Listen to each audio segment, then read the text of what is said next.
Flight Boss, bitch, you know, for sure. You're not listening to the Mind of an ASTERISM. Flight Boss, the Archangel Uriel, and I'm here to carry out God duties and motherfucking responsibilities.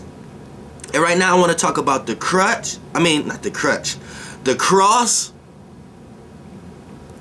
And I want to talk about the South Pole.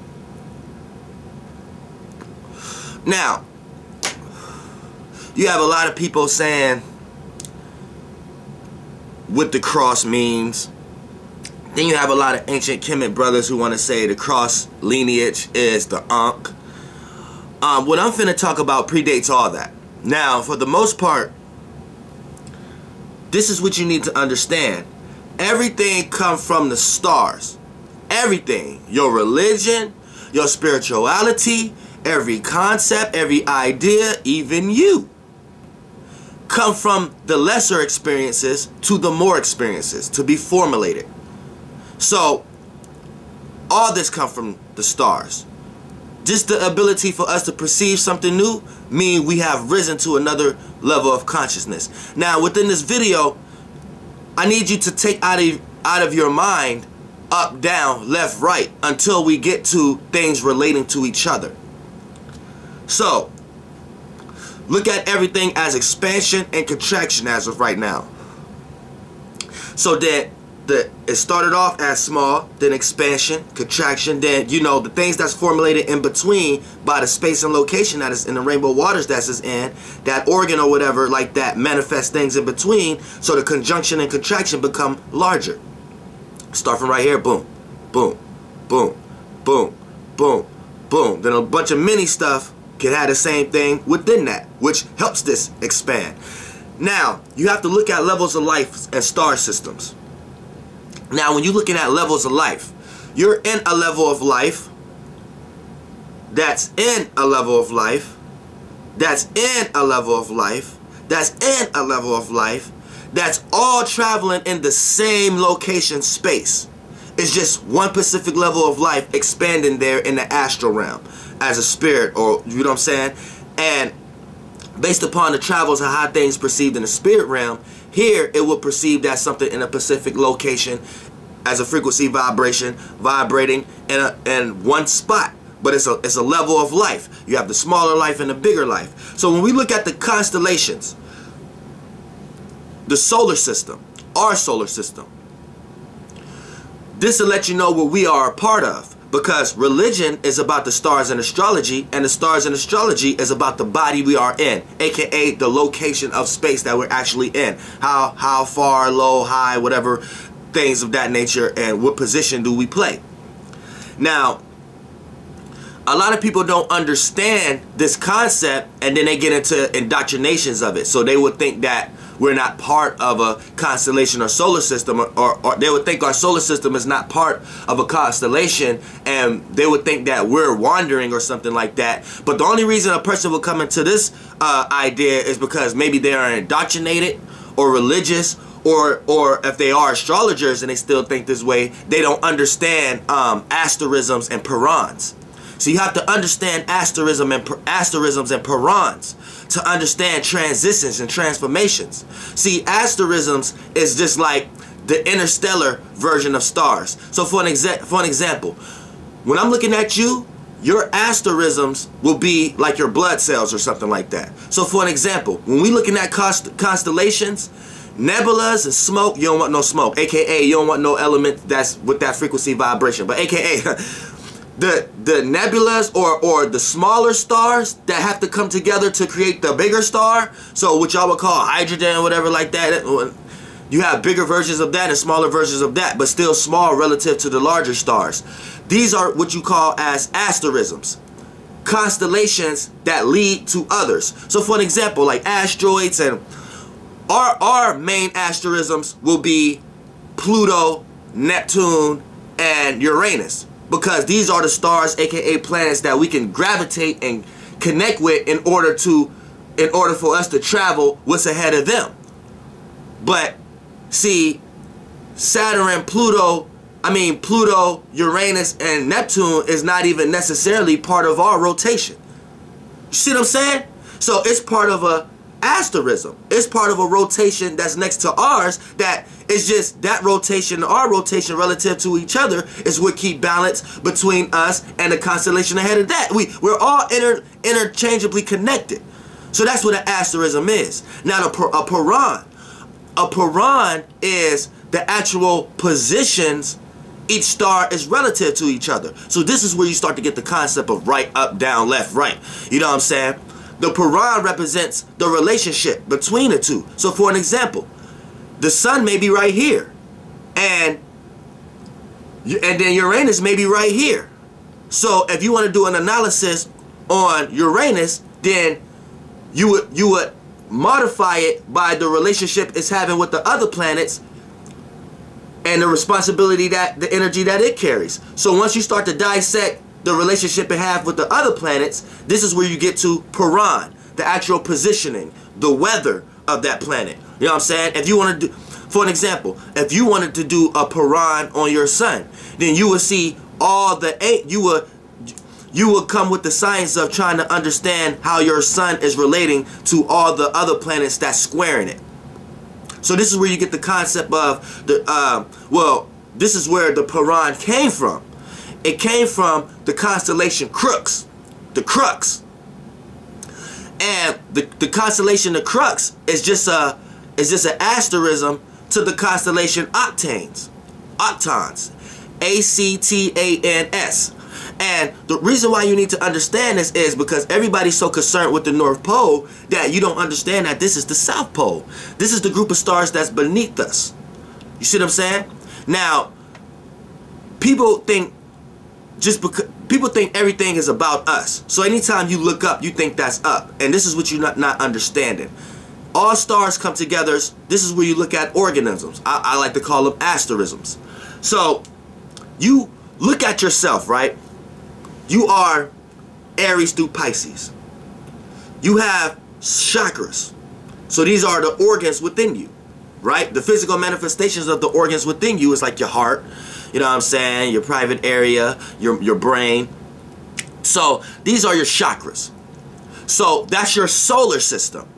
Now the smaller stars actually make up the body around your solar system. So your chakras travel within you. You know, your chakras may be in your head space at times. Your chakras may be like to correlate more towards your heart space, more towards your lower space, depending on what you're resonating with at the time.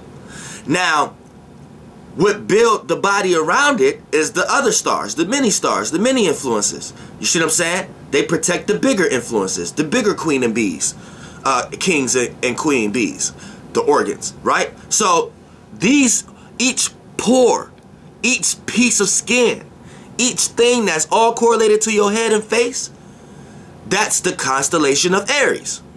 All the way down until you get to Pisces. That's the feet. You see what I'm saying? So, you are in a being. Some people call it TMI, some people call this whatever like that. So, when you're looking in space as the actual constellations of Aries through Pisces, you're looking at the head space of a being when you're looking at Aries, and you're looking at the feet and the bottom part of a being when you're looking at Pisces. So all the way through Pisces, Taurus or down all the way, y'all know if y'all into astrology, you know, the kneecaps and whatever like that. Now, the being we are in, right? We are in a Pacific organ, which Earth, I would call that the heart, because the frequency vibration leads to that. So we are the blood cells within that. And we are in, so this is why we see it the way we see it.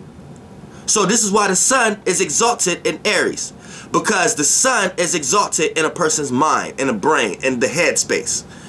This is where you have the highest ideas. See what I'm saying? Now, when you get to this being we are in, it's actually Aries through Pisces. You're looking at the being. You're small, so you see it as constellations and the solar system and the organ we are on traveling within this. But really, this is the being we are in. This is where you get the concept of we think our thoughts after it. Now, this being we are in, as far as Aries through Pisces, this being is a centaur. So this is the bigger world we are in. We are in this world, and this is the bigger world we in. So this is the centaur constellation. So being is a being floating around in the existence and the realm of reality and the bigger world of the Centaur constellation. So it's perceiving things in the way of the centaur, the dragon, serpent, half-man, animal-like being. And we are in that. So we think our thoughts after it. So we are all different shapes and versions and animals and bugs and mankind versions of this inside it. Now in this life, this is where we get all of our technology from. This being. And thinking our thoughts after it. So this being is seeing real mankind beings, real beings. The beings like Cepheus and Andromeda and Aruiga, and all these star beings, Cassiopeia, all these beings, and even the animals, the hydras and the serpents and even Ophiuchus, the real Aquarius. Oh, we're in this being is in that reality living amongst them. The same way you're living amongst beings within this being, and you're just receiving the interpretation of the experience after it experience. So we're catching small portions of it. We're catching the half of it. We're just seeing what we think is a whole is just half of it. We're seeing the best we could perceive of it. So all the animals and beings and things of that nature, and us is the best we could perceive what the being we're in actually perceiving. They're actually perceiving Ceres and Canis Major and shit. What we perceive as dogs and animals with 4 legs is just, we're all of these things, just half of them put together how we can perceive it. So now in this world, right, the centaur world, the centaur is a small being that live in the larger being, which is the Draco constellation. So the centaur constellation is in the tail end of the Draco constellation, and then we stay inside the transverse of the Centaur constellation. This is why our North Pole will be perceived as Polaris, but at one time it was perceived as Thuban, which is a higher star in the stomach area or a higher area within the snake being Draco, the dragon being Draco. So this was our polar star at first. Now it's in the tail end of like an animal, which is ass, the ass of an animal, Asgard, which is why we call everything ass here, and we call that God, and where we're trying to reach to that. But reason why I'm talking about this is because what's beneath us and what we're in is the crux, the cross. This is where the cross came from. You see what I'm saying? The octane constellation. We're within it. We're made up out of this constellation, and this is beneath us, because we're in the Centaur constellation. So when you look at Octane's constellation or the Crux constellation, what you will see is it's a cross up under a centaur. So centaurs made this. So even when you go look at Jesus' birthday, now Jesus may have not existed, but anything that we pay attention to, the frequency vibration actually exists somewhere. So we're not supposed to create things of what we think of it, because we're only getting half of the story. So this is where you get the Jesus story. We're just supposed to understand that this frequency vibration came from somewhere. As Archangel Uriel, I'm explaining to you right now, we come from the Centaur constellation, how they're perceiving the world. And we're within that world. So when you look at Jesus' birthday, that frequency vibration of how we can correlate these influences is like what, December 25th or something like that? That area, no, that's when Jesus died, but when he was born. When you go to when Jesus was born or dead or whatever like that, it doesn't matter. That frequency vibration points to the boat, in the Centaur constellation. So that lets you know what position this Jesus is actually carrying. It's dealing with death, transformation, aim, heights. You know what I'm saying? But that the arrow is pointing towards something, trying to kill something. You know what I'm saying? So that's dealing with transformation. But the transformation is a high transformation. You know what I'm saying? Or it could be high or low. It's an arrow shooting somewhere. But it's transforming and it's shooting for something. Shooting to transform something. What's the phone ringing for? Now, for the most part, it's made out of the centaur. So Jesus was a centaur, or that frequency vibration energetic force came from the perception of the centaur world. Now when we look at the crutch, it's under the centaur. So the crux constellation is our south pole. It's our south pole. So this predates everything. So when you look at it, like ancients looked at the sun, right? And as a solar system, now look, we're traveling through the tail end of the Draco-like constellation. So the constellations that's ahead of us, that we're relating with, the real Aquarius, the real man, woman-like beings, is what we're developing. So it's almost like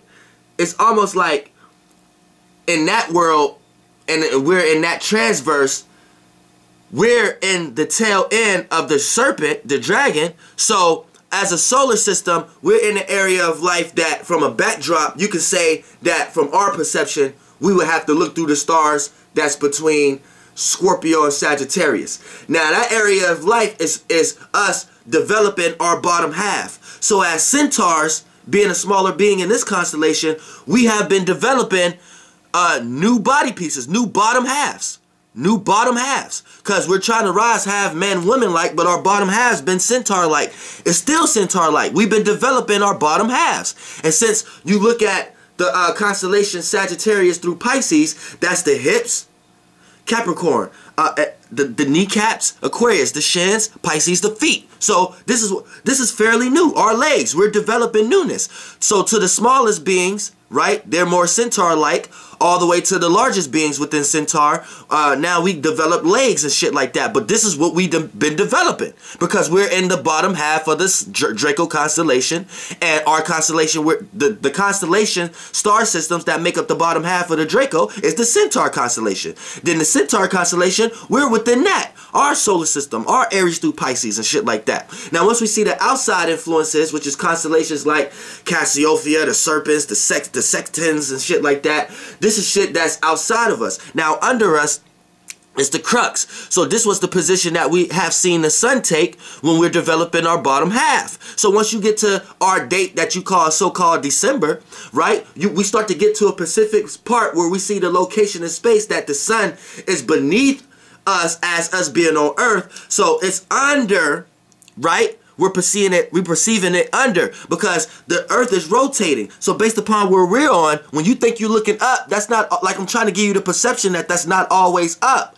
You know what I'm saying? When you're just looking up relative to you. But based upon our space and location, that could be down relative to what y'all call the South Pole and things of that nature. So when as us as a solar system and Earth rotating, when we're going through December, the location of December and shit, right? When we're facing down, and we're looking down. So when we see this, when we look up, when y'all think y'all look up and looking at the sun, and relative to all the other stars and shit, whatever like that, that's down. So when we see the sun come up in the time of December, that cloud, that nebula, stars was created out of that, and it was like a cross. So that's the crux constellation right there, right? And we've been seeing this travel, and the sun, you know, based upon its travels with the other relationship of the other stars, this was what creates other stars and constellations. This what predates the Ankh and the star. So once we started to see what things was doing, each civilization, we all had our own interpretation of what's actually going on. But what's actually going on is, that's the South Pole. And then when we look at the crutch, all our signs and development come after the centaurs, and the frequency vibrations we get from it is something that's dealing with transformations or cross references. And this is where we get grand cardinal crosses from. And so you could just do, if you're an astrologer, do your research on what influences a grand cardinal cross take place in. What happens when there's a grand cardinal cross. Then when you look at a cross spiritually, there's a cross reference. For an example, you going in your direction spiritually, but it may not be in agreement with another person's spirit. So y'all cross frequencies, y'all cross reference, y'all do a astral entanglement, right? And it's not a harmonious one. It's not a trine, because it's not an ability to go in the same direction. It's not a square, so it's not something that we have to learn from each other. It's not a sextile. It's not an opportunity for us to help each other out but still go our same ways. It's a motherfucking crossing out, Xing out. So we have to X each other out in order for us to reach our position. So if you want to reach your position, you're going to X me out. If I want to reach my position, I'm going to X you out in some way, shape, or form. So that's where the cross come from. So people who got hung on a cross, right? We're not here to try to decipher that life or situation. We just know that that frequency vibration came from somewhere. And whoever made up Jesus in that story is just a smaller version plan out characteristics of that energy in their way. But for the most part, it's just cross references. One spirit was going in one way and one is going another way. Now, as far as its directions correlated to each other, the direction one was going that allowed this direction to kill it, right? What the person that got hung on the cross was either going up or down. The person that hung them is what created the cross references. So this was the physical terms of it. So what does that mean? And then when you look at the Grand Cardinal Cross, this correlates to each element and the four corners of the earth, because the cross is underneath us. So for the most part, when you look at it, each element, the cross, you have the upper part, let's just call that fire. You have the bottom part, let's just call that water. You have this part, let's just call that air. You have this part, let's just call that earth. And all these play out each position of the cross. So fire rises, water sinks. Air correlates, earth manifests. You see what I'm saying? And when the sun go in that area, we're able to experience each portion of that. AKA, you experience spring, which will be air, which will be controlled by the Archangel Michael. You have, you see what I'm saying? Then you have fire, which is it going up. You see, you're looking at the cross right now, right? See them correlate this to everything. From the left, you have Archangel Michael, which is the left, the air. Then you go, then it goes up, it rises. Then you got the top, you got the fire, which is the Archangel Raphael. You know what I'm saying? The Archangel Raphael, which is the fire. It represents that part of the shit. Then you got when shit start getting cold, shit start getting hard, shit start getting frozen, and shit start getting solid. Then that's when you got the over here, you got the earth. You know what I'm saying? You got the earth of the cross, which is the Archangel Uriel. Me, I control the fall. When things start to transform, take shape and form, and get stale again. And then you got the water, which will be in the Pisces area of life. Archangel Gabriel, the bottom half of the cross, the crucifix. You see what I'm saying? And then now you got the cross, the Grand Cardinal Cross, the Paran. You see what I'm saying? And Archangel Gabriel controls the water. And now you got all transformation states, and then you truly understand that true opposites is fire, water, true opposites is air and earth. But truly, fire, water is the polar shift of the same line, the same cross. Air and earth is the same polar shift of the same cross and the same polar shift. So this is why fire and water will be the right brain, and this is why air, earth will be the left brain. This is why fire will be the yang of the right brain. Water will be the bottom half, the yin of the right brain. See what I'm saying? Air will be the yang of the left brain. Earth will be the yin of the left brain. When shit sink. See what I'm saying? See what I'm saying? And then air, shit light, rises. It externals. It shows from a left brain point of view. Left brain represents external references. The right brain represents internal references. See what I'm saying? Fire rises. It's the yang. It goes out of the right brain. It takes what's in and bring it out for it to be expressed. Water, the yin of the right brain. It sinks. It goes in. It soaks in. Go in their feelings. Go in their emotions. See, it's all real shit. So this is where you get the cross up under us. This is the constellation that's beneath us. So anybody who say there's nothing under us, when you get to Earth, it's just core, they don't understand. They're just really not understanding. We're all traveling and rotating and spinning. So for the most part, when you look, it depends on what area of location. You're actually looking down from your perspective when we're in the area of location of Libra going through December. See what I'm saying? Libra through Capricorn. And then we're coming up again as the dates. So flight boss, bitch, that's how you understand concepts, and that's how you understand where we at. And this is the South Pole. And this is where the cross and the Ankh even came from. The constellation Crux, C-R-U-X. Go do your research on it. You know You know what I'm saying? And you have a little bit more better understanding. I just put the meat on the bones for you so you could perceive it. So you're not going on constellationofwords.com and be like, damn, okay, I get it. I see what they're saying, but I don't understand how to perceive it. That's what I'm here for. Flight boss, bitch. Goddamn air. Ee-hee.